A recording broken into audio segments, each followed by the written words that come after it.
Iran और America तनाव से जुड़ी बड़ी खबर सामने आ रही है। खबर है कि कतर में मध्यस्थों के लिए हुई अमेरिका और ईरान की बातचीत बेनतीजा रही, क्योंकि अमेरिका चाहता है कि ईरान अपने सभी परमाणु ठिकानों की जांच IAEA से करवाए, जबकि ईरान ने दो टूक कह दिया है कि किसी भी विदेशी टीम को ईरान अपने परमाणु साइट्स नहीं दिखाएगा, चाहे इसके लिए उसे फिर से जंग ही क्यों ना करनी पड़े।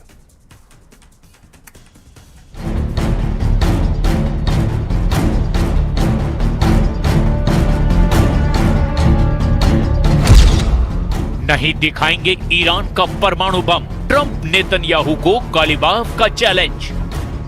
ईरान के परमाणु ठिकानों पर अगर अमेरिका और इजराइल की सीधी पहुंच हो जाती है तो ये वाकई अमेरिका और इजराइल की ईरान पर सीधी जीत साबित करने का एक बेहतरीन मौका हो सकता है।